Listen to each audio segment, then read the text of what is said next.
ප්‍රායෝගික පැත්තට එන්න නම් මෙතන හොඳට ලියා ගන්න ඕනේ මේ තැන් ටික. මොකද්ද මේ කිව්වේ? සවිඥානික මනසින් නැතුව අවිඥානිකව දකින්න කියලා. සිත කියලා දෙයක් නැහැ. තාම ගැඹුරුයි මේ වචන අපි මෙහෙම කිව්වට. මේ හැඩතලේ එනකොට ශබ්ද එකතු වීමකට සිත කියනවා. දැන් මේක කිව්වහම තමයි ඔබට තියෙන ගැටලු ගොඩයි.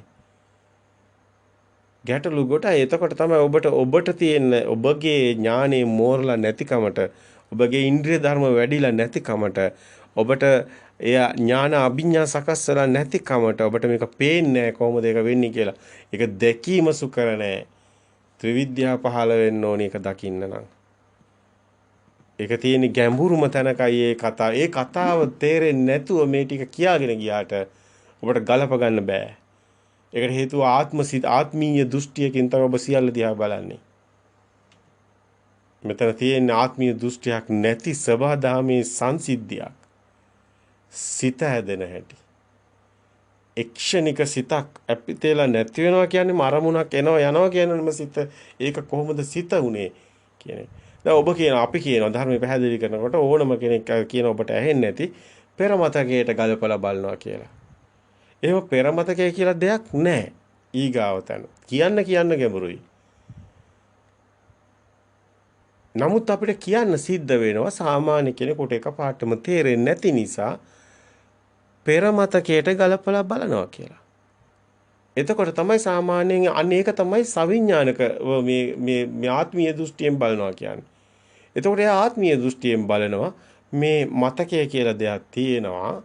ඒ මතකයෙන් තමයි මේ එක අරමුණක් එනකොටම අපිට සිතට එන්නේ සම්මුති ප්‍රඥාප්ති පෙර මතකයෙන්. එතකොට ඒක ආත්මීය දෘෂ්ටියකින් බැලුවා වෙනවා. දෝක තමයි ධර්මයේ සාමාන්‍යයෙන් විග්‍රහ කරන්නේ. ඒකත් සමහර අයට දන්නේ නැහැ. ඒතන්ටවත් කෙනෙක් ඉසලා එන්න ඕනේ. එතකොට එයා දකින්නේ එතකොට මේක මේ පෙර මතකයෙන් එන්නේ මේ දැන් අත්‍තරම සාමාන්‍ය බැලුමට පේන්නේ දැන් ඔබට අරමුණක් එනකොටම ආලෝකයේ දැන් මේ චක්කු විඥාන සිතක් කියලා ඔබ දැක්කොත් එහෙම ඒ හැඩතලයක් එන්නේ කිරණයක් එන්නේ ඒ චක්කු විඥාන ඒ හැඩතලේ ඒ කිරණේ එන හැඩතලේ කිරණ කියන්නේ මම පොත කියලා. ඒක මනෝ විඥාණයෙන් පෙරමතකට ගැලපීම කියන එක කියන්නේ. එතකොට චක්කු විඥාණයෙන් එන හැඩතලේ ස්පර්ශ වෙනවා ස්කන්ධයට. අන්න මනෝ විඥානේ පැත්තට එනවා. ස්කන්ධය කියන්නේ වේදනා සංඥා සංකාර. හැඩතලේ කිරණයක් තමයි විඳින්නේ. ඒක පෙරමතකෙන් ගලපන කියන එක තමයි සංඥාව කියන්නේ. ඒක දැනගන්න. ඒ සංඥාව එතකොට සංකාර කියන්නේ පෙරමතකෙන් ගලපනවා කියන්නේ. එතකොට විඥානය කියන්නේ දැනගන්නවා කියන එක ඊට පස්සේ පොත කියලා. ඔන්න ඔහොම සිද්ධියක් තමයි මේක පැහැදිලි කරන්න වෙන්නේ. ඒ සිද්ධිය තමයි ඔබට පැහැදිලි කරන්න වෙන්නේ. වේදනා සංඥා සංකාර කියන්නේ එකම සිද්ධියක්. අරමුණ එනකොටම පොත කියනකොටම ওই සිද්ධිය සියල්ල සිද්ධ වෙලා ඉවර උපාදාය රූපයක් පේන්නේ. උපාදාය රූපයක් කියන්නේ බාහිර තියෙන එකක් භෞතික එකක් නෙමෙයි. ඒක චිත්ත ප්‍රවාහයක්. ඒක මේක දකින්න මහා නුවණක් ඕනේ කිව්වේ ඒකයි. ඔබ ඇසුරු කරන්නේ බාහිර තියෙන දෙයක් නෙමෙයි. ඔබ ඇසුරු කරන්නේ චිත්තද රූපයක්. ඒක බාහිර නෑ. ඒක නමක්, සිතුවිල්ලක්. ඒක පොතක්. පොත කියලා දෙයක් බාහිර නෑ. හතරමහා භූත. ඉතින් මේක පැහැදිලි කරනකොට තව ගොඩාක් ඔබට තවත් මේක ගැඹුරින් ගැඹුරට ගියොත් තමයි මේක පේන්නේ. දැන් මැටි ටිකක් අරගෙන එක හැඩයකට ඇනුවාම ඇතුලියක් කියනවා. තව හැඩයකට ඇනුවාම මල් පෝච්චියක් කියනවා. තව හැඩයකට මේ මැටි ටික ඇනුවාම මුට්ටියක් කියනවා. තව හැඩයකට ඇනුවාම ගුරුලෙත්තුවක් කියනවා. දැන් එකම මැටි තමයි බාහිර තියෙන්නේ. හරිනේ. දැන් බාහිරට අපි නිකන් මේ පෙන්වන්න තමයි මෙහෙම දෙයක්වත් නැහැ. නමුත් මේක සම්මුතිය තුළ අපිට කතා කරන්න සිද්ධ වෙන්නේ මෙහෙමයි. ඔබට නැත්තම් මේක තේරුම් ගන්න ක්‍රමයක් ඇත්තෙම නැති වෙනවා. ඉතින් ඔබට තියෙන ඒ සීමිත සම්පත් ප්‍රාණ තමයි මේ ඔබට මේ මානසිකාරයෙන් තමයි මේක අවබෝධ කරගන්න වෙන්නේ. ඒතකොට මානසිකාරයෙන් අවබෝධ කරගන්න වෙන්නේ භාෂාවකින්. ඒතකොට මේ හැම දෙයක්ම භාෂාවක් කියලා එහෙම මේ භාෂාව පවා අත්‍තරම මේක භාෂාව පවා අන්තයක් තියෙනවා. ඒ කියන්නේ දෘෂ්ටියක්. ඒ කියන්නේ මෙතන මේක අන්තයක් නැති කතාවක් කියනකොට ඔබට අවබෝධ කරගන්න තියෙන්නේ. දැන් ඇත කියන ඒ දෘෂ්ටිය තුළ තමයි භාෂාව තියෙන්නේ. ප්‍රථම පුරුෂ මධ්‍යම පුරුෂ උත්තම පුරුෂ හැදෙන්නේ තියෙනවා කියලා ගත්ත නිසා. ඒවා ගැඹුරුයි ඔහොම කියන්න ගියාම. නමුත් බොහොම සරලව මේක කිව්වහම ඔබ අපිට කියනවා එහෙම සරලව ධර්මයේ කියන එක නෙමෙයි ඔබ අපෙන් ඉල්ලනවා මේකේ ගැඹුර පොඩ්ඩක් පෙන්නන්න පර්යාය ඔබ එම කිව්වේ ඇයි කියලා අපිට තේරුම් කරන්න කියලා. දැන් අපි එක වචනයෙන් කියනවා බොහොම සරලව සුනීත සෝපාකට කිව්වාගේ මුකුත්ම ධර්මයේ ඔය පාලි ඒව මොනවද දන්නේ නැති කෙනෙකුට සාමාන්‍ය විදිහට කියදැයි. පේනවා නෙමෙයි හිතනවා. හැබැයි හිතන තැනක් දෙයක් නැහැ, පේන තැනක් දෙයක් නැහැ. මේ මිදුණු තැන ශුන්‍යතාවය. ඕක තමයි සරල.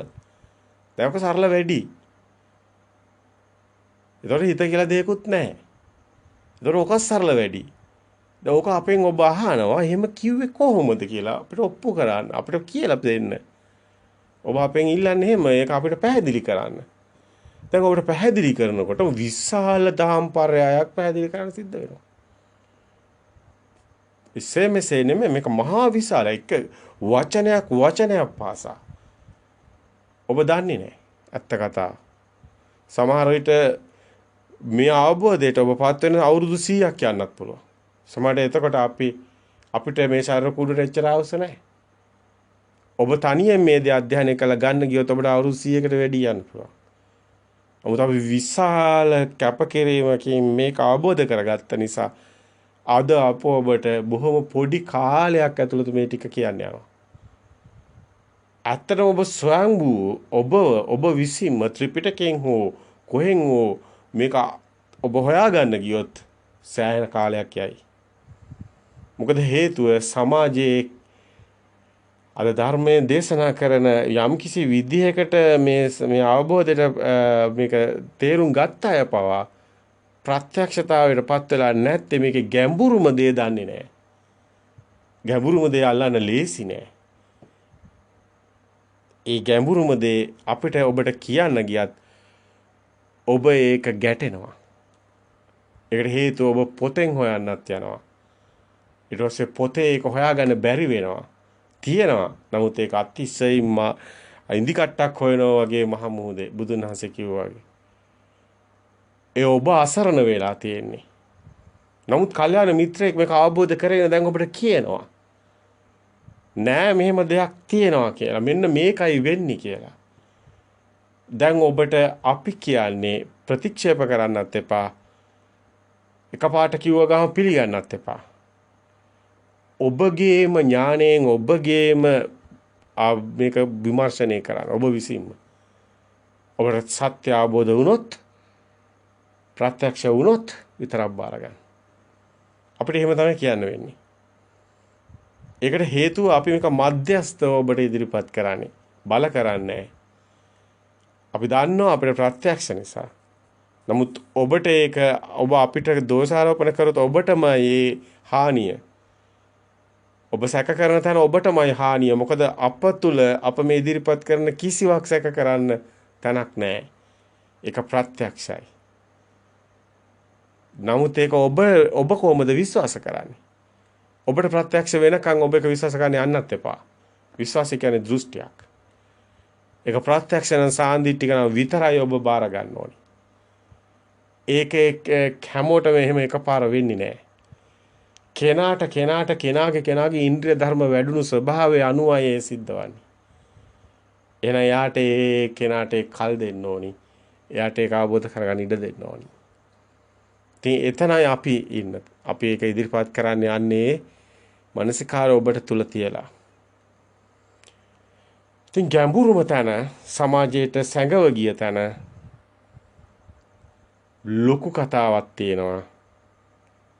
ඒ මහා නිධාන සූත්‍රයේ සලායතනක සූත්‍ර ටික, ස්කන්ධ සූත්‍ර ටික, උපාදානස්කන්ධ සූත්‍ර ටික සියල්ලම මේ පරයාය තුල මේ සිත හැදෙන හැටි පෙන්වන තැන් ටික අභිධර්ම පිටක හැම එකම හොඳට බැලුවාම ඔබ ඒ තුලින් හොයාගන්න ඔබට ගජමුතු හොයන වගේ අමාරු දෙයක් තියෙනවා. නමුත් මේක ප්‍රත්‍යක්ෂතාවය ඔබ විසින් මේක ප්‍රායෝගිකව ප්‍රතිපදාවක පුහුණු වෙනකොටයි ඔබට මේක එළියට එන්නේ.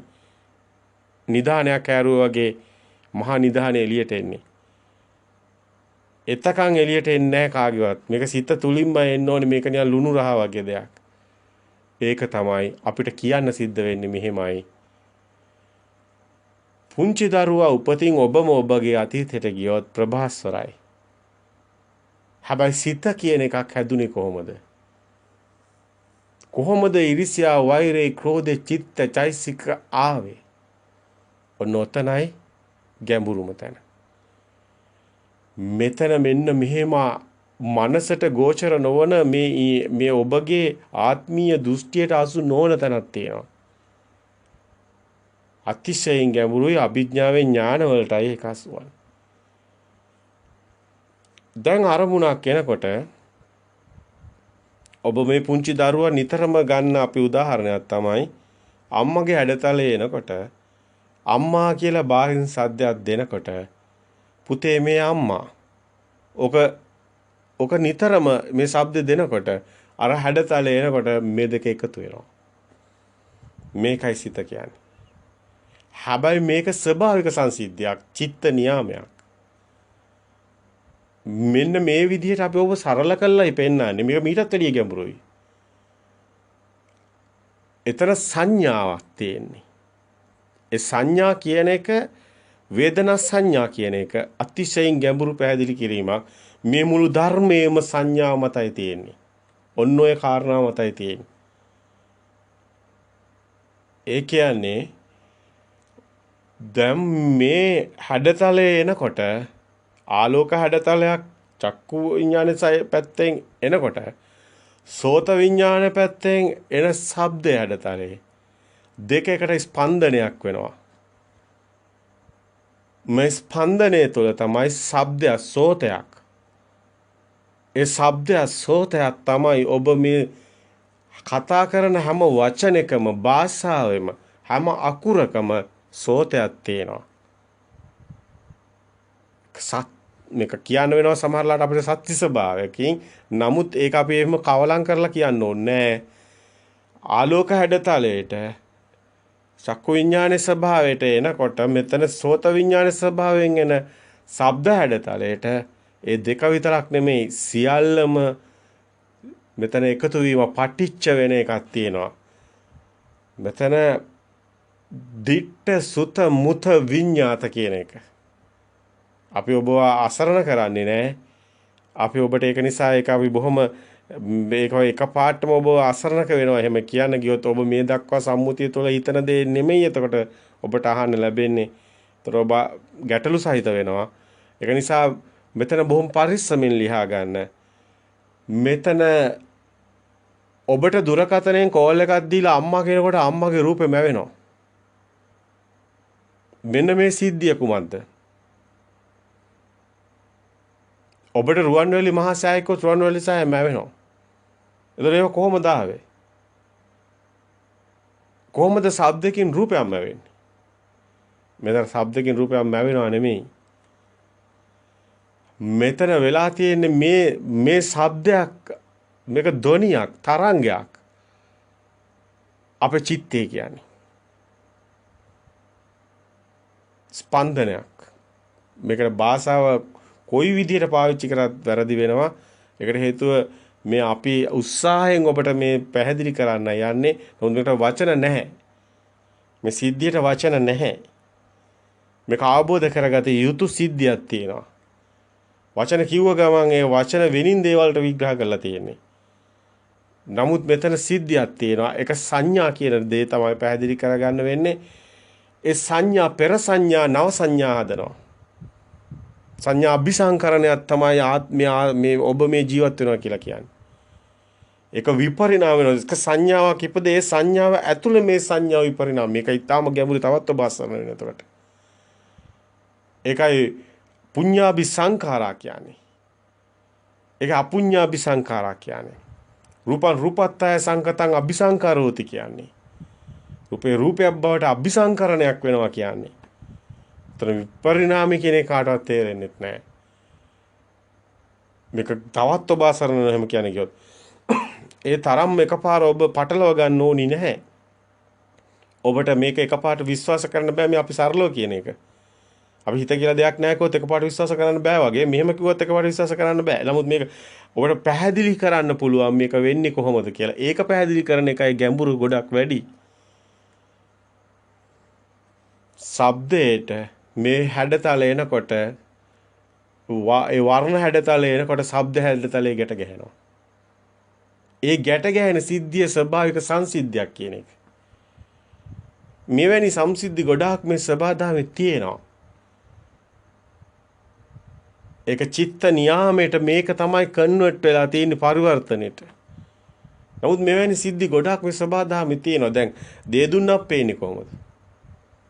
එතන ආලෝක හැඩතලයක් එනකොට එතන අර සීතල අර තියෙන ජල බිඳු වලට මේක පරාවර්තනයක් වෙලා අපිට පාට හතක් පේනවා. එහෙම දෙයක් කොහෙවත් තියනවද? නැහැ. අර හේතු තියෙනකොට මේ ඵලෙ තියෙනවා. හේතු නැත්නම් ඵලෙත් නැහැ. දේ දුන්නත් නැහැ. ආලෝකයක් නැත්නම් දේ දුන්න නැහැ. ජල බිඳු නැත්නම් දේ දුන්න නැහැ. දැන් මේ විදිහම අනිත් ඒවත් ඔබ දකින්න. දැන් ගර ගිනි බෝලේ කරකිනකොට ගිනි වලල්ල පේන එකත් එහෙම ගිනි වලල්ලක් කියලා දෙයක් නැහැ. අරක අපිට අපේ හිතටයි මැවෙන්නේ. බාහිර නෙමෙයි අපේ හිතට මේ චිත්ත ස්වභාවයට කැරකෙනකොට කැරකෙන්නේ වේගයක් තුලයි මැවෙන්නේ. දැන් මේ විදිහට මේ දාලා තියෙන සම්මුති නාමත් පොඩ්ඩක් බලන්න. ගඟ කියලා දෙයක් ගඟ ගලනවා. ගඟ කියන්නේ අල්ලුවත් වතුර ටිකක්. එහෙම දෙයක් නෑ. ඒක එහෙම ප්‍රවාහයක් අන්තයක් කොහෙවත් ගඟ කියන කතාවේ නෑ. අගක් මුලක් නෑ. හුලඟ කිව්වත් එහෙමයි. ඒක ප්‍රවාහයක් අගක් මුලක් නෑ. වැස්ස කියලා කිව්වත් ඒක ඇල්ලුවත් වතුර ටිකක් එහෙම භෞතිකව පෙන්වන්න බෑ. නමුත් ප්‍රවාහයක්. මේ වගේ සිත කියන්නේ ප්‍රවාහයක්. මේ ඒ සිත කියලා පෙන්වන්න දෙයක් නැහැ. අර සේරම ගලාගෙන යන වේගයක් තුල අපි සිතක් කියනවා. අර ගිනි වලල්ලක් වගේ වේගයක් තුල වලල්ලක් පේනවා වගේ මෙන්න මේ ශබ්ද හැඩතල වර්ණ මේ සියල්ලම මේ ආයතන හයෙන්ම එන මේව එකතු වෙලා තමයි අපි ගොඩවල් ස්කන්ධ කාය කියලා කියන්නේ. ගොඩක් කායක් ගොඩක් දෙයක් බවට පත් වෙලා අවසාන අපි කියනවා කාර් එකක් කියලා. උපමාවක් අපි ගත්තොත් කාර් එක කියලා කිව්වට ඒක ටාර ටිකයි යකඩ ටිකයි වීදුරු ටිකයි ඔක්කොම ගැලුවොත් එතන කාර් එකක් නැහැ. ඒ කාර් එක කියන්නේ දෘෂ්ටියක්. දැන් මෙන්න මේ වගේ මේක දෘෂ්ටියක් සිත කියන්නේ. මේක ප්‍රාය තුල අර හුලඟ වගේ ගඟ වගේ වැස්ස වගේ ප්‍රායක් තමයි සිත කියන්නේ. දැන් මේක අපි දැන් සාමාන්‍යයෙන් අරමුණ එනකොට කියනවා පෙර මතකයෙන් ගලපලා බලනවා කියලා. දැන් පෙර මතකයෙන් කිව්වම අපිට හිතෙන්නේ සාමාන්‍ය අවබෝධයේ සාමාන්‍ය මනුස්සයාගේ ස්වභාවය තමයි මේ මතක තියෙන නිසා එනවා. මේ තමයි සාමාන්‍ය ස්වභාවය. මේක සාමාන්‍ය බැලුමට පේන්නේ එහෙමයි. නමුත් මේ මතක තියනවා කිව්වොත් ඒක ආත්මීය කතාවක්. ඒ කියන්නේ ඔබ ආත්මයෙන් මිදෙන්නේ නැහැ. ඔබට ආත්මයක් තියෙනවා කියන එකයි නොකිය කියන්නේ. මට ආත්මයක් තියෙනවා. ඒ ආත්මය තුල මට මතකයක් තියෙනවා. ඒක නිසා මම දන්නවා දැන් මේ පොත කියලා එක එනකොට මගේ මතකයෙන් තමයි මේක එන්නේ. ඒක නිසා මම පෙර මතක නිසා නව ඒ කර්ම රැස් වෙනවා. පුරාණ විදම් වික්කවේ කම්මම් වදාමි. ඕක ඔතනටත් වැඩිය ගැඹුරුයි කියලා අපි කියන්නේ. ඒක තමයි සාමාන්‍ය උඩින් බැලුමට තියෙන්නේ. ඒකත් ගැඹුරුයි හැබැයි. ඊටත් වැඩිය ගැඹුරුයි පරමාර්ථ සත්‍ය. ඒකේ ආත්ම කතාව නැහැ. ඒක අවිඥානිකයි. එතකොට ඒ තුල බැලුවම තමයි මේක තේරෙන්නේ ස්වභාවික සංසිද්ධියක්. සිත කියලා දෙයක් නැහැ. ඒක අතිශයින් ගැඹුරුයි. මේ සබදාමක් කියන එක අවබෝධ කරගන්න අතිශයින් ගැඹුරුයි. එතකොට තමයි ඔබට හිතෙන්නේ මේ මම ඉන්නේ. මේ මම ඉන්නවා. එතකොට ඔබ දැන් බාහිර දෙයක් නැහැ කියලා ඔබ දන්නවා නම් ඒක සම්මුති නම් දැන් පොත කියන්නේ සම්මුතියක්නේ. දැන් මේස කියන්නේ සම්මුතියක්. බිත්තිය කියන්නේ සම්මුතියක්. ඔක්කොම සම්මුතිනේ. ඒතර ඔක්කොම සම්මුති කියන්නේ අපි බාහිර තියෙන දෙයක් නෙමෙයිනේ. මුට්ටිය, ඇතිලිය ඒවා බාහිර තියෙනව නෙමෙයිනේ. බාහිර තියෙන්නේ මැටි. අපි කියන්නේ මුට්ටිය, ඇතිලිය, මල්වාසයක අපි කියන්නේ. ඒතර මේවා අපි දාගත්ත නම්. ඒවා අපි දාගත්ත නම් කියන්නේ කොහොමද? අපි ඒ කලින් දාගත්ත ශබ්ද හැඩතල වලට. ඒතර කලින් මේ ශබ්ද හැඩතලයි එකතු වෙලා ඒක තමයි මේක ස්පන්දනය කියන්නේ. මේකට අපිට කියන වචන නැහැ, මේ වචන පාවිච්චි කරනවා. මේක අවබෝධ කරගන්න ඕන නිසා. එතකොට දැන් පෙර මතකේ නම් මතකයක් මොලේ එහෙනම් කොහේ හරි තැනක තියෙන්න ඕනි කියලා ඔබට හිතේ. එහෙම දෙයක් නැහැ. දැන් මේ හැඩතල එනකොටමයි මේ ශබ්ද එන්නේ. හැඩතලත් එක්කම ශබ්ද ස්පන්දනයක්. මේක වේගය තුලයි තියෙන්නේ. දැන් මොලේ කොහෙවත් තැනක තැම්පත් වෙලා ඔන්න ඔතනින් තමයි මේක මෙහෙම පැහැදිලි මේ අවබෝධය වැදගත් වෙන්නේ. මේක මොලේ කොහෙවත් තැනක තියලා එනව නෙමෙයි. ඒක මොලේ කපලා ඔපරේෂන් කරලා බැලුවම තමයි තේරෙන්නේ මේ නෑ ඒක නිකන් මේ කයේ මේ සිස්ටම් එකක් විතරයි තියෙන්නේ. ඒකේ මේ සිතේ සිස්ටම් එක නෑ. ඒක වෙනම කතාවක්. එතකොට මේක තමයි ඔබට මේක අවබෝධයට ඔබට අවබෝධ වෙනවා. මේක අතිශයින් ගැඹුරුයි. 90%ක්ම අවබෝධ වෙන්නේ නැහැ. බොහොම කලාතුරකින් කෙනෙකුට අවබෝධ වෙන්නේ. මේක සිස්ටම් එකක් කියලා, මේක සබහාදහමක් කියලා, සිත කියලා දෙයක් නැහැ කියලා. ඒක අවබෝධ වෙන්නේ මේ සත්‍ය දැක්කොත් පමණයි. ඒතකම් විචිකිච්ඡාව නැති වෙන්නේ කිසිම කෙනෙක් එතකම් සෝවාන් වෙන්නේ නැහැ. විචිකිච්ඡාව සැකේ තියෙනවා. මේක අතිශයින් ගැඹුරුයි. එතකම් මේ සියලු ධර්මය සත්‍ය ධර්මය අවබෝධ කරගන්නම තමයි ඇත්තටම භාවනා කරන්නේ. හිත විසිරෙන්නේ නැතුව තියාගෙන බොහොම පරිස්සමින් එකින් එක ගලපමින් විසදා ගනිමින් මේ ගැඹුරින් ගැඹුරට මේ සත්‍ය හොයන එක තමයි සමත විපස්සනා වඩනවා කියන්නේ. හැබැයි ඒකේ අවසානයේ මොකද සිද්ධ වෙන්නේ? මෙන්න මේ අවබෝධය ප්‍රඥාව උපදින්නේ. ප්‍රඥා කියන්නේ මේ සිත කියලා දෙයක් නැති බව දැකීමයි. ඒකයි විඥානය කියන්නේ සිත නම් ඒකේ අනිත්‍ය දැකීම කියන්නේ සිත කියලා දෙයක් නැහැ කියලා නැති බව දැකීමයි. අනිත්‍ය කියන්නේ දැකීමයි ප්‍රඥාව කියන්නේ. ප්‍රඥා භාවේ තබ්බං විඥානම් පරිඤ්ඤයං කිව්වේ ඒකයි. තින් ඒක අතිශයින් ගැඹුරුයි. මේ කියන කාරණා අතිශයින් ගැඹුරුයි. ඒක නිසාම ගැටෙන්න යන්නත් එපා, ප්‍රතික්ෂේප කරන්නත් එපා, පිළිගන්නත් එපා. තව ටිකක් හොඳට ඔබ විසින්ම මේක හොඳට පීර බලලා ඔබටම ප්‍රත්‍යක්ෂ වුණොත් විතරයි මේක දරා ගන්න. එතකන් කවුරුත් දරා ගන්න යන්න එපා. මොකද එතකන් අපිට දොස් කියන්න යන්නත් එපා. මොකද ඒකෙනුත් වෙන්නේ ඔබට අයහපතමයි. මේක ධර්මතාවය අපිට මෙහෙම කියන්නේ නිකන් බොරුට කියන අවශ්‍යතාවයක් නැහැනේ. මේක පරමාර්ථ සත්‍ය. ඒක අවබෝධයෙන් කියන්නේ. අවබෝධයෙන් ප්‍රත්‍යක්ෂයෙන් මේ එලි කරන්නේ. ඒක අපි කියන්නේ ප්‍රත්‍යක්ෂ ඥාණයෙන් එලි කරන ඒවා කිය. ඒවා අපි ඒ විදිහටමයි කියන්නේ. මොකද ඒවා ඔබට ඒවා ඔබට අහන්න ලැබෙන්නේ නැහැ නැත්තම් කවදාවත්. අවබෝධ වුණු කෙනෙක් කතා කරොත් අර කවුරුත් ඒක කියන්න දන්නේ නැහැ. කොහොමද මේක වෙන්නේ කියලා. මෙතන සුවඳින් පවා ඔබට අම්මගේ රූපෙම වෙනවා. ඒ කියන්නේ මෙතන ගන්ධේ පවා එකතු වෙනවා. ශබ්දේ විතරක් නෙමෙයි. හැබැයි මේ කතාව ශබ්දේ ප්‍රකටයි. ප්‍රකට කාරණා දෙක තමයි මේ වර්ණයයි ශබ්දයයි. එක ප්‍රකටයි ආයතන හයෙන් ඒ දෙක ප්‍රකටයි. මොකද ශබ්දේ තමයි ස්පන්දනේ. ශබ්දේ තමයි අපි භාෂාව. භාෂාව කියන්නේ ශබ්දයක්. දැන් රයන්න කියනකොට රයන්න කියන්නේ ශබ්දයක්. මයන්න කියන්නේ ශබ්දයක්. සෝතයක්. සෝතය කියන්නේ එක ප්‍රවාහයක්. මේක වේගයක්, ශබ්දයක්, සෝතයක්. මේ ඔක්කොම හරියනවා. ඔබ ඔය වේගය කියන එකත් ඈලු කරන්න එපා. මේක වේගයක්ම තමයි සෝතේ කියන්නේ. මේක තවත් ගැඹුරට යනවා එතකොට. දැන් ඔබ අසරණම වෙනවා එතකොට. ඔබට හිතා ගන්න බැරි වෙනවා එතකොට. ඒක නිසා අපි ඒක පොඩ්ඩක් එහෙම එකකින් එක ගමු ඔබට ඔබ තවත් අසරණ කරන්න යන්නේ නැහැ. නමුත් මෙතන ස්වභාවික සංසිද්ධියක් තමයි මේක පෙර මතකයේ කියලා මතකයක් කොහෙවත් නැහැ. මේ මොහොතේ එන්නේ හැඩතලයක්ද ආලෝකයේ හැඩතලයක්ද ඒ හැඩතලයට කලින් ස්පන්දනයේම තමයි සිද්ධ වෙන්නේ.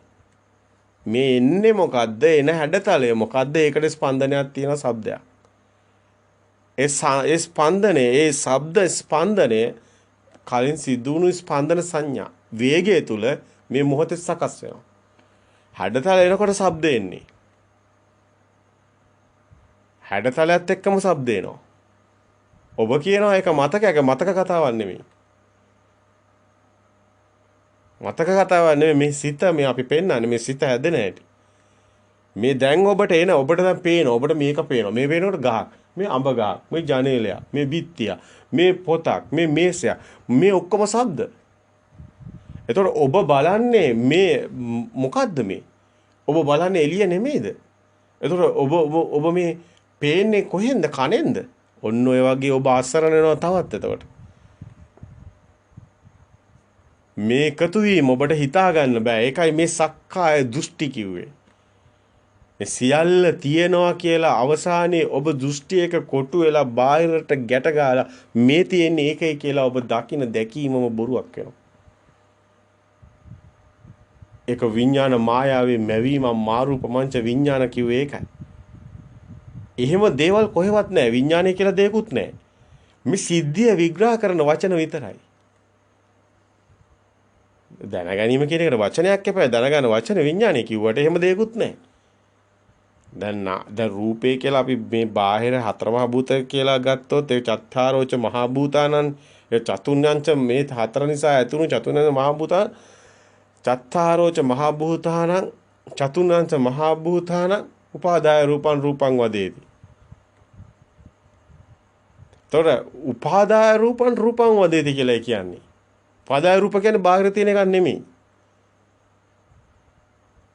හතර මහා භූත බාහිර නිසයි මේක ඇතුුනේ කියලායි කියන්නේ. හතර මහා භූත කියන්නේ තියෙන එකක් නෙමෙයි. සකස් වෙන සංකතයක්. සකස් වෙන දෙයක්. එහෙම කොහෙවත් මුකුත් නැහැ. ඒ සතරම චත්තාරෝච මහා භූතාන චතුර්ණංච මහා භූතානං උපාදාය රූපං වදති කිව්වේ ඒකයි. ඒක උපාදාය රූප සංඥාවක්. ඒක චිත්තයක්.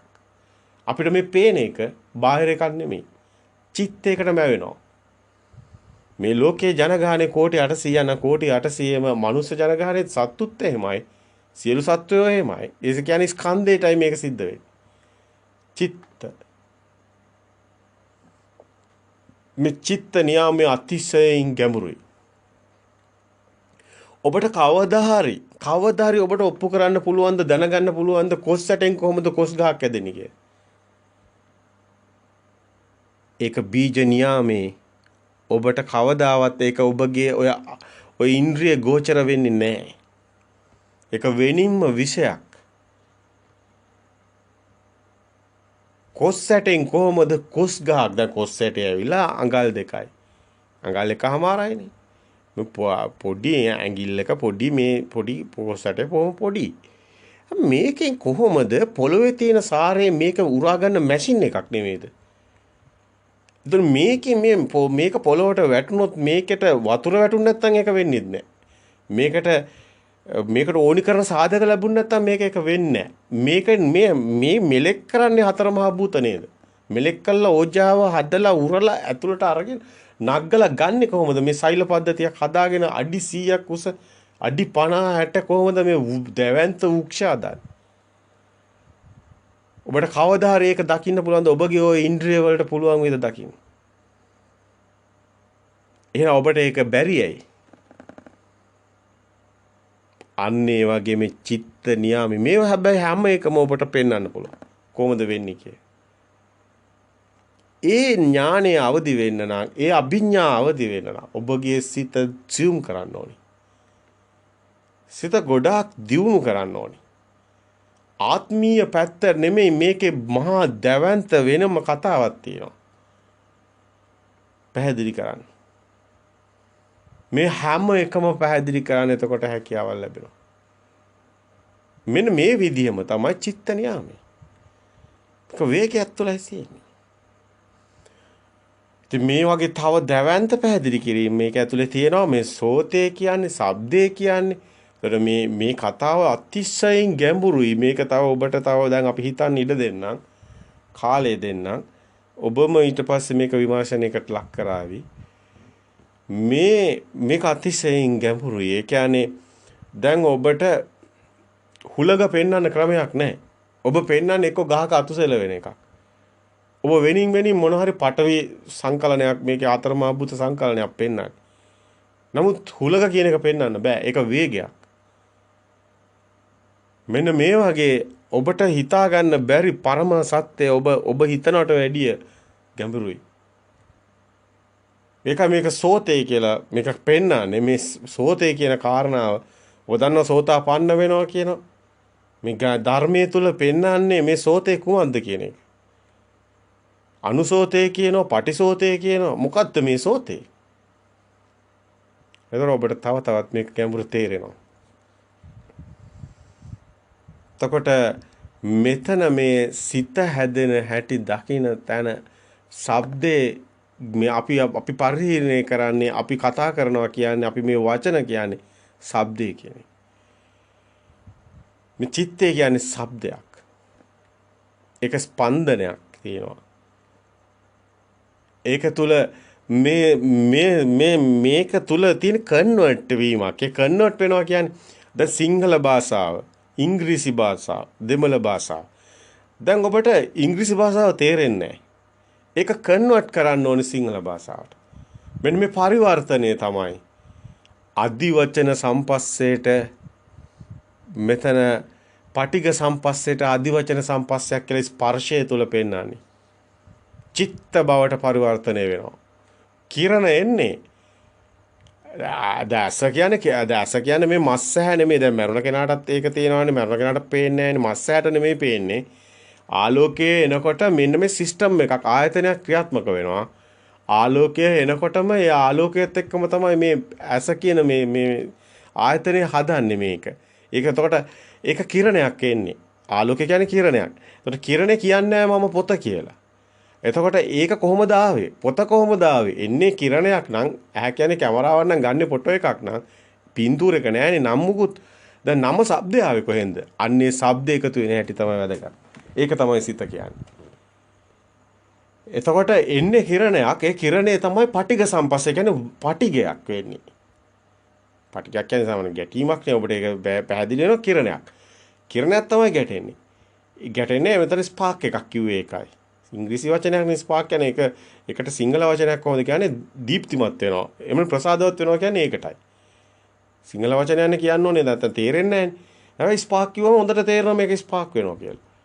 එතකොට මේ ස්පාර්ක් එක තමයි මේක කිරණයක්, මේක පටිඝ සම්පස්සේ. මේකට අදිවචන සම්පස්සයක් කියලා කන්වර්ට් වෙනවා මේක. කිරණේ කන්වර්ට් වෙනවා කියන එක. දැන් අපි කියන්නේ දැන් ඉංග්‍රීසි භාෂාව සිංහලට පරිවර්තනය වෙනවා. දැන් මේක පුදුම විදිහට දැන් වෙනස් විදිහම පරිවර්තන තියෙනවා. මේට වැඩිය වෙනස් පරිවර්තන. ඒ කියන්නේ දැන් එන දේ නෙමෙයි අනිත් පැත්තට එන්නේ. දැන් අපි හිතමු විදුලිය එනවා. නමුත් කාමරේට ලයිට් එකක් පත් වෙනවා. එතකොට විදුලිය කන්වර්ට් වෙනවා ආලෝකයේ බවට. මෙන්න මේ වගේ සිද්ධියක් මෙතන තියෙනවා. දැන් විදුලිය කන්වර්ට් වෙනවා මේ දැන් ලිපප් දැල්ලෙනවා නම් ගින්දර බවට. විදුලිය කන්වර්ට් වෙනවා දැන් ෆෑන් එකක් කරකිනවා නම් හුලම් බවට. විදුලිය කන්වර්ට් වෙනවා දැන් AC එකක් දැම්මොත් සීතල බවට. දැන් ෆ්‍රිජ් එක දැම්මොත් අයිස් බවට විදුලිය කන්වර්ට් වෙන්නේ. දැන් විදුලියනේ මේ වැඩ කරන්නේ. එතකොට විදුලිය කියන්නේ මොකද්ද? මෙන්න මේ වගේ කිරණයක්. මේ කිරණයක් කියලා කිව්වේ දැන් ඇහැට එන්නේ කිරණයක්. නමුත් අපිට පේන්නේ පොතක්. දැන් මේක කන්වර්ට් වෙලා. දැන් මේකේ ගැඹුර තේරෙනවද? එන්නේ කිරණයක් දකින්න චිත්තයක්. මේක මැෂින් එකක් නෙමෙයි. මේක තමයි ආයතනය කියන්නේ. දැන් අපි කියනවා ලේසියට ඇස ආයතනයක් කියලා. ඇස උපදින ධර්මයක්. ඇස හටගන්න ධර්මයක්. මේ වචනවල ලොකු තේරුම් තියෙනවා. තියෙන එකක් නෙමෙයි කියන එක. ඒ මොහොතේ හටගෙන නැති වෙනවා. ඒක අවුත්වා සම්බුතං උත්තාන භවිසතක මේක හරි ගැඹුරුයි මේ ධර්මයේ. ගම්බීර අර්ථය කිව්වේ ඒකයි. පටිඝ සම්පස්සේට අදිවචන සම්පස්සයක්. ඒ ආකාර ඒ ලිංග ඒ නිමිති ඒ ಉದ್ದೇಶ ඇති කල්ලි ඒ ආකාර ඒ ලිංග ඒ නිමිති ඒ ಉದ್ದೇಶ ඇති අදිවචන සම්පස්සයක් කිව්වේ චිත්ත චෛතසික හැදෙනවා. අන්න ලෝභ දේශ මොහ සිතක් හැදෙන හැටි. අන්න ඉරිසියා වෛරය කියන චෛතසික හැදෙන හැටි. මේක අතිශයින් ගැඹුරුයි. දැන් ඔහොම කිව්වහම තවත් තේරෙන්නේ නැති වෙනවා. මොකද ඒක තවත් පැහැදිලි කරන්න තියෙනවා ගොඩක්. කොහොමද ඒක උනේ කිය. අපි දකින්නේ වෙනම චිත්ත ලෝකයක්. නමුත් ඒක නෙමෙයි මේ එළියේ තියෙන්නේ. අපි මනෝමය ලෝකයක ජීවත් වෙන එක චිත්තෙන් ලියති ලෝකේ කිව්වේ. මේක නිකන් බොරුවට නිකන් හුදෙක් මේ කියන කටපාඩම් කරන වචන ටිකක් නෙමෙයි. මේ ප්‍රායෝගික ඔබගේ අභ්‍යන්තරයට යාව ජීව වෙන්න ධර්මයේ තුලට ඔබගේ ජීවිතේම ධර්මයේ බවට පත් වෙන. ඒතකොට ඔබ සබහා ධර්මතාවයේ බවට ඔබගේම ආත්ම දෘෂ්ටිය බිඳ වැටිලා සබහා දහම දකින්නේ. අතිශයින් ගැඹුරුයි. මේ මනසට හොයන්නම බෑ. මනස කුඩු කරගෙන යන්න ඕනි. ඒකයි සවිඥානික මනසට මේක ගන්න එපා. අවිඥානික කතාවක්. මේක අභිඥාවෙන් දකින්න ඕනි. ඥාන අවදි නොවුණු කෙනෙකුට මේව දකින්න ලේසි නෑ. මේ හැම තැනම මහා ගැඹුරු විෂයක් පැහැදිලි කරන්න තියෙනවා.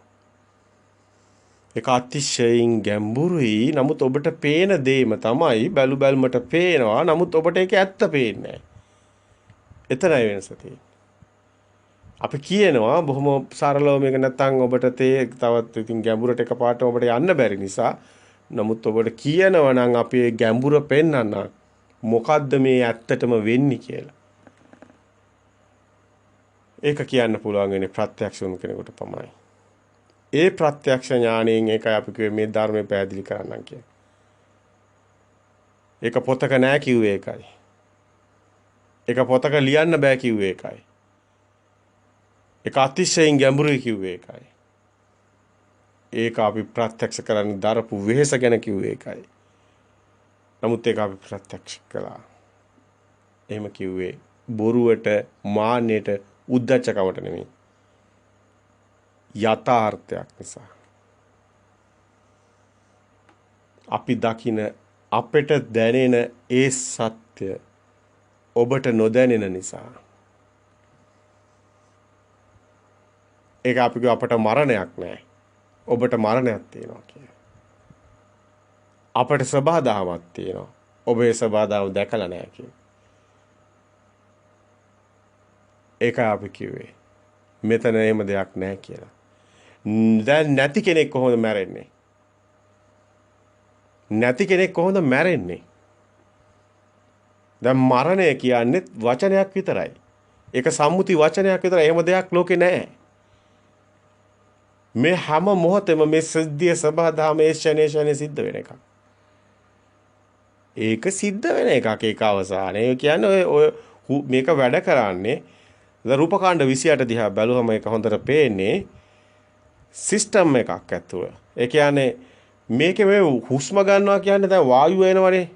වායුවෙන් තමයි එතකොට මේ ශරීරය වෙනම සිස්ටම් එකක් මේ ආයතන කොහොමද සිස්ටම් එක තියෙන්නේ කොහොමද මේ අතපය හිස්සෙන්නේ කොහොමද මේ පිම්බිලා තියෙන්නේ කොහොමද මරුණාම දරකඩක් වෙන්නේ කොහොමද මේ චිත්තය කියන එක හැදෙන්නේ මේ හැම එකම සම්බන්ධයක් තියෙනවා. මෙහෙන් හුස්ම එනකොට ඒ ඔක්සිජන් එනකොට ඒ වායුව යන විදිය ඒ වායුව අතුලාන්තයේ ඒ ඉන්ද්‍රියන් වලට පණ දෙන විදිය ඒවෙන් චූසන පොම්පේ වැඩ කරන හැටි ඒ චූසන පොම්පේ හරහා රුධිර සංසරණ වෙන හැටි ඒක හරහා මේ ආහාර රූප ටික හැදෙන හැටි ඒ හරහා ලහුතා මුදුතා කම්මඤ්ඤතා කියලා ඒ ප්‍රඥප්ති රූප හැදෙන හැටි ඒ ශබ්ද රූප හැදෙන හැටි හෘද වස්තුක රූප ජීවිත ඉන්ද්‍රිය රූප මේ ඉන්ද්‍රියක් විදියට ජීවිතයක මේ ඔය හැදෙන හැටි හැම එකම දකිනවා නම් ඉති රූපං සමුදයෝ ඉති රූපං අත්තගමෝ කියන තැනට ඔබ එනවා. ඊටාම ගැඹුරු ඔය කියපු ටික. රූපකාණ්ඩ 28 පේන්න ගන්න. එකින් එක ගලවලා බලන්න පුළුවන් කමක් තියෙනවා. ඔබට එතකොට තේරෙනවා මේ මුළු පද්ධතියම මොකද්ද කියලා. හිස් කියලා. ආත්ම කතාවක් කොහෙවත් නැහැ කියලා. සිස්ටම් එක පේන්න ගන්න. හැම තැනම ලියන්න පුළුවන්. ඔය එන හැටි අතීත සංඥා එන හැටි ඒ අතීත සංඥා කියලා එහෙම කිව්වට මේක පුරාණ බිදම් බික්කවේ කම්මම් වදාමි කියලා කියන්නේ මේක දැන් මේ නව කර්ම සකස් වීම ඵලයක් තමයි ඔබ පොත කියන එක දකිනකොටම එන්නේ. නමුත් ඒකට හේතු වෙලා තියෙන්නේ පුරාණ කර්මයක් තියෙනවා මේ දැන් මේ සිස්ටම් එක. ඒක පෙර කර්මයක් පුරාණේ කරනවා කියන්නේ පෙර කර්මයක් කරනවා කියන්නේ දැන් මෙතන සංඥා දැන් මේ දැන් සකස් වෙන සංඥා පෙර සංඥා. ඒකයි මේක අතීතේ මලවුන්ගේ ලෝකේ කියන්නේ. දැන් මලවුන්ගේ ලෝකේ කියන්නේ සාමාන්‍ය මිනිසුන්ට තේරෙන භාෂාවක්නේ. ඕකේ ගැඹුර පේන්නේ නැහැ. විශාල මේ පරම සත්‍ය ගත්තාම තමයි තේරෙන්නේ මේක මොකද්ද මේක? තියෙන ලෝකෙකුත් නෙමෙයි. දැන් තියෙන එකකුත් නෙමෙයි. පෙර සංඥා නව සංඥා බවට පත් වෙලා. අපි කියනවා මේ දැන් පේනවා. මේ දැන් පේන එකක් නැහැ. අර සංඥා මේ තියෙන්නේ මෙතන මේ හේතු වෙනකොට මේ හේතු වෙනවා. එච්ච මේ ඵල එනවා. මේ හේතු වෙනකොට මේ ඵල එනවා. ඒකයි මේක මේ හේතුඵල ධමයක් කිව්වේ. ඒකයි යේ ධම්මා හේතුප්පගවා තේසං හේතුන් තථාගතෝ කිව්වේ. ඔබ දන්නවනේ. ඒ සරියුත් හාමුදුරුවෝ ඒ හම්බුණු ධම්ම පණිවිඩේ උපතිස්ස කෝලිත ඒ පැවිදි වෙන කලින් අස්සජි මහරහතන් වහන්සේ දෙන ඒ අහන ප්‍රශ්නෙට අර තථාගතයන් වහන්සේ හේතුඵල ධමයක් දේශනා කරනවා කියලා පණිවිඩයනේ කියන්නේ. යේ ධම්මා හේතු භගවා තේසං හේතුන් තථාගතෝ කිය. ඒ භාග්‍යවතුන් වහන්සේ හේතුඵල ධමයක් දේශනා කරයි කියන්නේ. ඒ තමයි මේ පණිවිඩේ. හේතුඵල ධමයක්. ඉමස්මින් සති ඉදං හෝති ඉමස්මින් අසති ඉදං නහෝති ඉමස්ස උප්පජ්ජා ඉදං උප්පජ්ජති ඉමස්ස නිරෝධා ඉදං නිරුජ්ජති කිව්වේ ඒක. මේ ඇති කල්ලි මේ වේ මේ නැති කල්ලි මේ නොවේ මේ ඉපදුණු කල්ලි මේ උපදී මේ නැති කල්ලි මේ නිරෝධ වේ.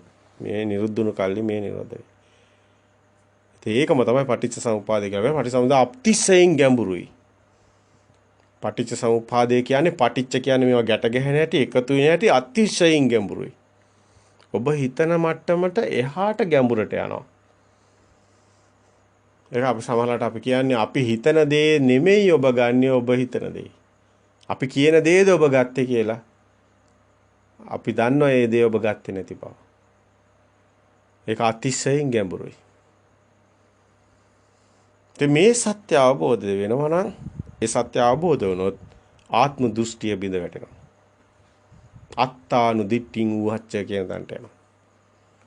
අන්න මච්චු රාජාන පස්සති කියන තැනට එනවා. මේ ආත්ම දෘෂ්ටිය තුලයි මරණයක් තියෙන්නේ. මේ ආත්ම දෘෂ්ටිය මේක මුකුත් ආත්මයක් කියන එක නැති විච්ච ගමම්ම මරණයක් නැති වෙනවා. මැරෙන්න කෙනෙක් නැති වෙනවා. ඒ සේරම දෘෂ්ටි. ඒවා හැදෙන හැටි තමයි පෙන්වන්නේ. සංඥා මේ සංඥා හැදෙන හැටි ආලෝකයනකොට හැඩතල වලට ශබ්ද ගැට ගැහෙන හැටි ඒක සිස්ටම් එකක් සබාදාමක්. එතකොට ඒ නැවතත් ඒ දේ දැනුත් ඒ හැඩතල එනකොට ඒ ශබ්දේ අපි ඒකට ස්පන්දනයක් කියලා. ප්‍රතිරාවයක් ස්පන්දනය මේක මොකක් හරි වචනයක් දාන්න පුළුවන්. මේක වේගයක්. මේකේ කෙනෙක් නැහැ. පුජ්‍යලයක් නැහැ. ඒවා දෘෂ්ටි. ඒවා සම්මුති. අපිම දාගත්ත අපිම දාන්න ශබ්ද තමයි මේ ශබ්ද. සම්මුති කියන්නේ වෙන මොකුත් නෙවෙයි ශබ්ද.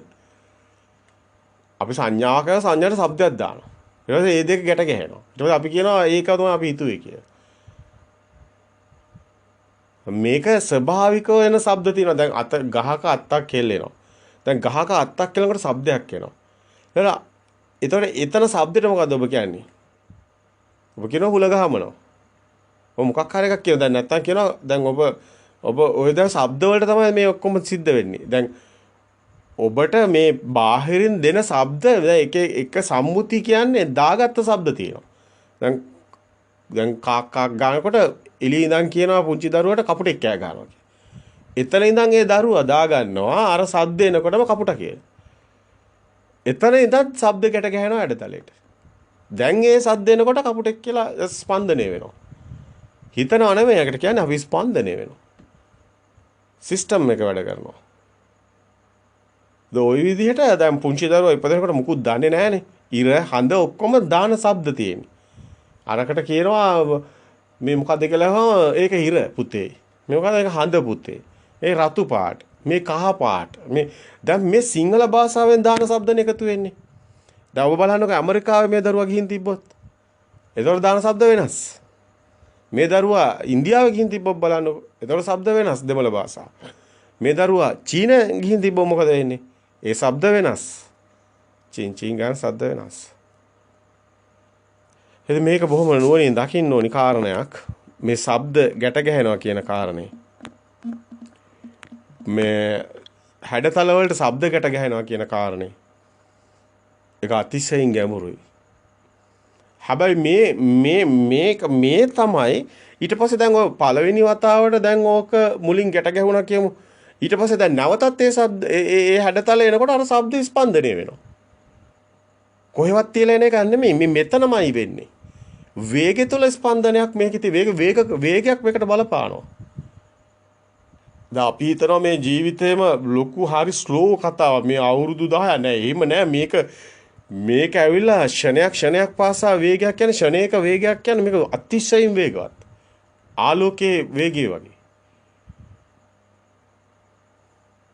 දැන් ඔබ කාටුන් එකක් හැදෙන හැටි බලන්න එක රූපයක් දානවා.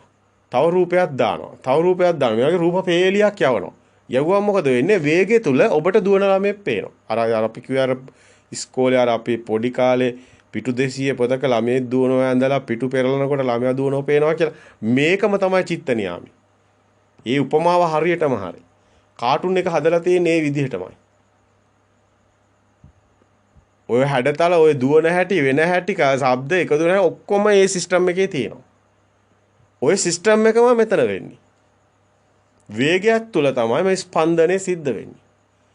රූප හැඩතල එතන එකයි වැටෙන්නේ. දැන් මෙතන ඔබට එනවා හැඩතල. මේ හැඩතල එනකොටම ශබ්දයක් එනවා. ඒ ශබ්ද කොහෙන්ද ආවේ? ඒ ශබ්ද තමයි ස්පන්දනේ මුලින්ම ආපු වෙලාවෙත් ඒ ශබ්දය ආවා. මුලින්ම ඒ හැඩතල එන වෙලාවෙත් කවුරු හරි ශබ්ද දැම්මා.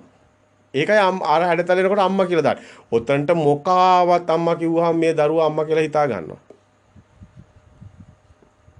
ඒකයි මේක රැවටෙන්නේ. ඒකයි මේක ලොකු වුණාම ඒලා අම්මා නෙමෙයි කියන තැනට යන්නේ. ඒකයි එම කතා තියෙන්නේ. ඒකයි මේ ළමයා ඉන්දියාවට අරන් ගියොත් දාන શબ્ද මොකක්ද? දැන් ඒ ළමයා උම්මා කියලා. දැන් ඇමරිකාවට අරන් ගියොත් මදර් කියනවා. ඊට පස්සේ චීනට අරන් ගියොත් චීන් චීන් ගාලා මොකක් හරි කියයි. ඒතර શબ્දයක් නෙමෙයිද තියෙන්නේ. අතනත් શબ્දයක් නෙමෙයිද තියෙන්නේ. අතනත් શબ્දයක් නෙමෙයිද තියෙන්නේ. දැන් શબ્ද ටිකක් විතරක් නෙමෙයිද තියෙන්නේ. ශබ්ද ටිකක් තියෙනවා. එතකොට මේ අපි හිතනවා කියන්නේ ශබ්දයක්. ඔව්. හිතනවා කියන්නේ ශබ්දයක්. අපි හිතනවා කියන්නේ රයන්න කියනවා. අපි කියන රතු පාට. රතු පාට කියනවා ශබ්දයක්. අපි කියනවා මේක නිල් පාට. නිල් පාට කියන ශබ්දයක්. හිතනවා නෙමෙයි හිතන කතාව දැන් මකන්න. ශබ්ද කතාවක.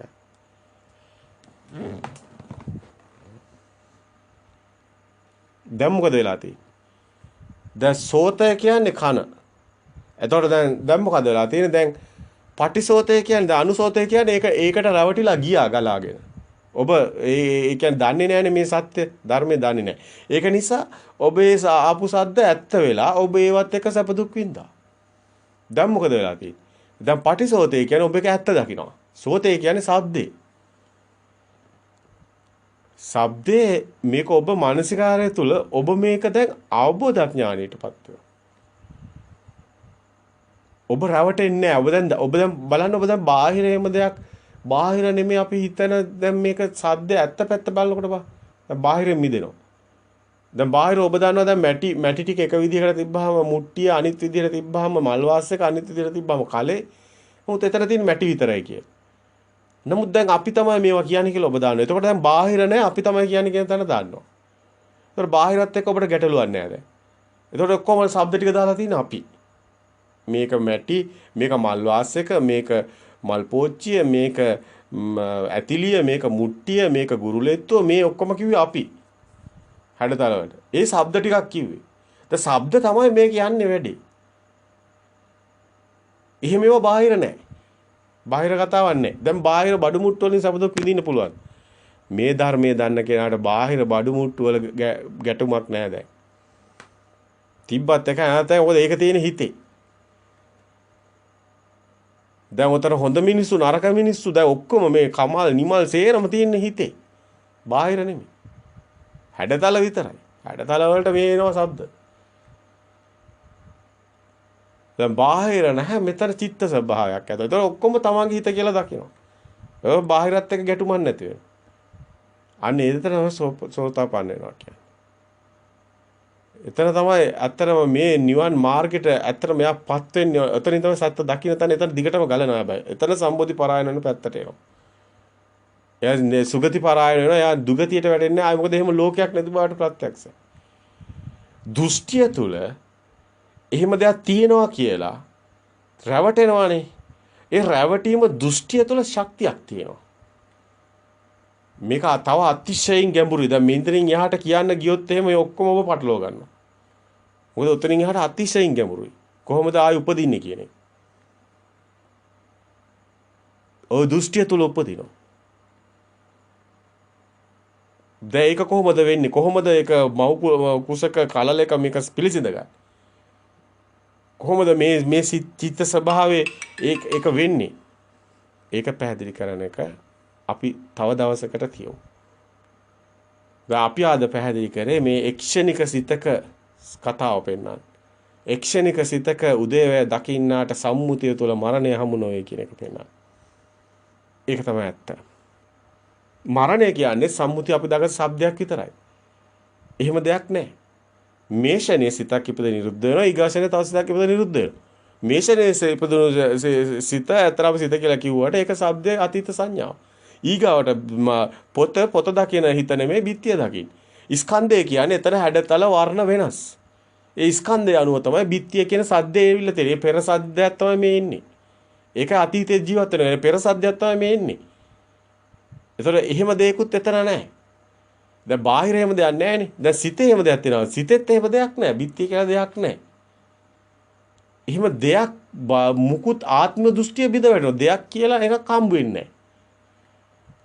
මේක සංඥාවක්. සංඥාවක් කියන්නේ චිත්ත සංඥාව. ඒක ආත්ම දෘෂ්ටිය බිඳ වැටෙනවා එතකොට.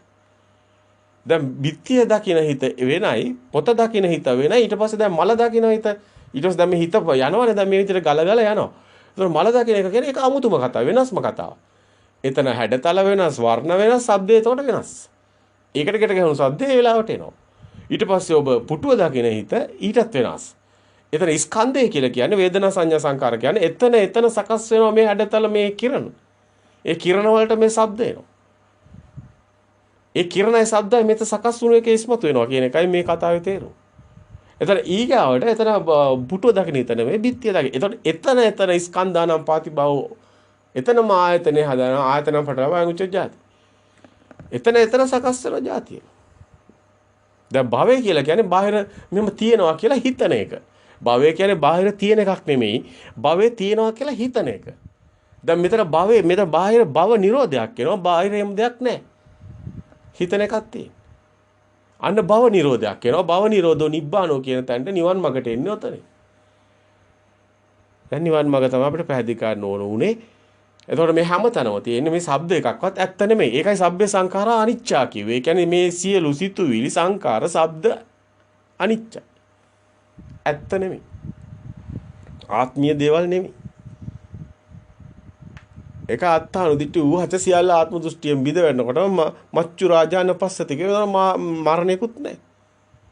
මරණ එහෙම කෙනෙක් දෙයක් මුකුත් නැහැ. ශුන්‍යතාවයට එනවා. සිත කියලා දෙයක් නැහැ. බාහිරෙම දෙයක්වත් නැහැ. අරමුණු වෙනවා, ශබ්ද එනවා, හැඩතල එනවා. ඒක පේන්න ගන්න යාට. ඒවැ දේවල් නැති වෙනවා. සම්මුති ප්‍රඥප්ති බිඳ වැටෙනවා. සම්මුති නාම නැති ලෝකයක් දිහා බලනවා කිව්වේ ඒකයි.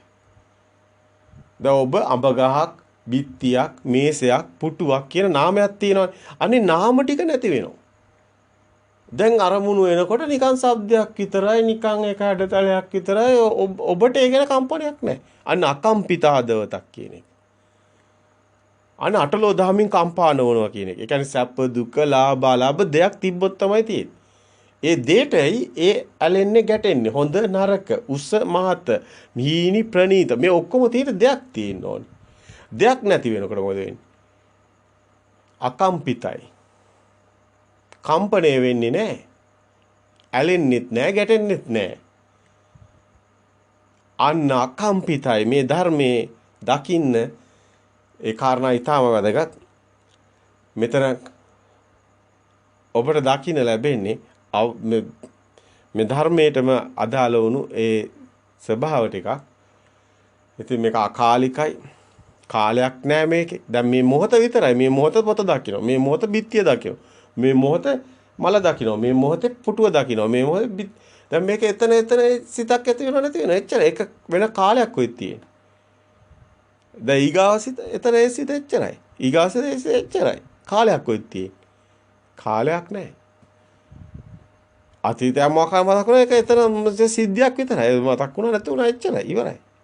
කාලයක් නැහැ. අරමුණක් ඇති වුණා නැති වුණා. ඒක සද්දයක් කියලා දන්නවා. එච්චරයි. අකාලිකයි. සාන්දිටිකෝ අකාලිකෝ එයිපස්සිකෝ ඕපනයිකෝ පච්චුප්පන්න ධර්මයක් කියුවේ. ඉතින් මේක බොහොම පරිස්සමෙන් විග්‍රහ කරගෙන යන්න ඕනි කතාවක්. ඔබගේම ඉල්ලීම මතයි මේ විදිහට ඉදිරිපත් කරේ. ඔබගේම ඉල්ලීමක් තිබුණා. මේ කාරණා ඔබ පැහැදිලි කරනවා. ඔබ පැහැදිලි කරන කාරණා අපිට තව ටිකක් ගැඹුරෙන් විග්‍රහ කරන්න කියලා. ඒ නිසායි මෙහෙම කරන්න හිතුවේ. තේරෙන්නේ නැති වෙන්න පුළුවන්. ගැටෙන්න යන්නත් එපා. මේක ප්‍රතික්ෂේප කරන්නත් එපා. පිළිගන්නත් එපා. හොඳින් විමර්ශනය කරන්න. කෙනාගේ ඉන්ද්‍රිය ධර්ම වැඩි ප්‍රමාණයටයි මේ කාරණා නම් අවබෝධ වෙන්නේ. ඒ අවබෝධ වුණොත් ඒ කෙනා සසර දුකින් මිදෙනවා. නැවත දුගතියකට වැටෙන්නෙත් නැහැ. සුගති පරායනයි. මේ මිත්‍යා දෘෂ්ටියෙන් මිදෙනවා. සම්මා දිට්ඨියට එනවා. මොකද බාහිර තියනවා කියලා ගත්ත කමම මිත්‍යා දෘෂ්ටියක් බොරුවක්. සත්‍යයක් නෙමෙයි. එහෙම ඒ දෘෂ්ටිය නිසා උපදුණු ශක්තියක් නිසායි ඔබ නැවත සකස් වෙන්න හේතු වෙලා තියෙන්නේ. අපි ඒ ගැන පස්සේ කතා කරමු. එකක් දිග මාත්‍රකාවක්. ඒ කොහොමද එහෙම වෙන්නේ කියන එක විතරක් අපි පැහැදිලි කරගෙන යමු පස්සේ. තෙරුවන් සරණයි.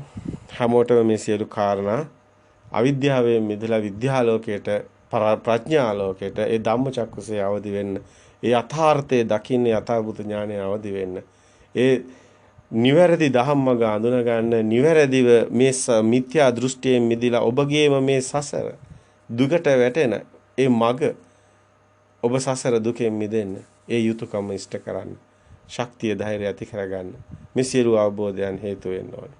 තෙරුවන් සරණයි.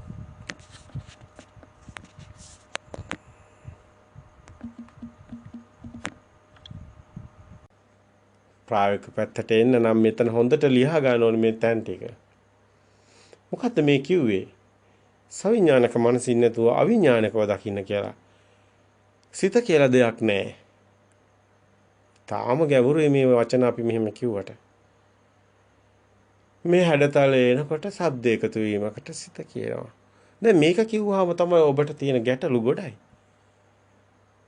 ගැටලු ගොඩයි. එතකොට තමයි ඔබට තියෙන ඔබගේ ඥානෙ මෝරලා නැතිකමට, ඔබගේ ඉන්ද්‍රිය ධර්ම වැඩිලා නැතිකමට, ඔබට එය ඥාන අභිඥා සකස් වෙලා නැතිකමට ඔබට මේක පේන්නේ නැහැ කොහොමද ඒක වෙන්නේ කියලා. ඒක දැකීම සුකර නැහැ. ත්‍රිවිද්‍යාව පහළ වෙන්න ඕනේ ඒක දකින්න නම්.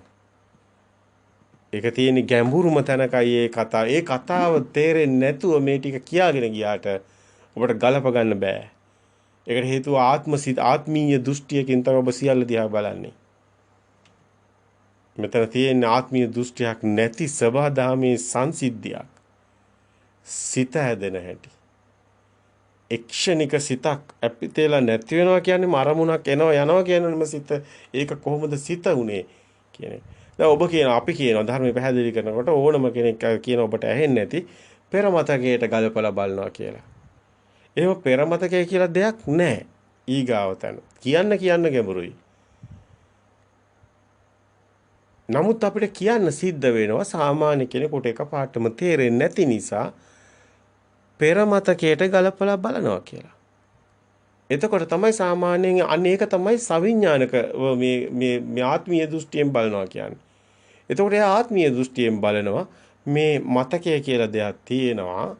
ඒ මතකයෙන් තමයි මේ එකක් අරමුණක් එනකොටම අපිට සිතට එන්නේ සම්මුති ප්‍රඥාප්ති පෙර මතකයෙන්. එතකොට ඒක ආත්මීය දෘෂ්ටිය.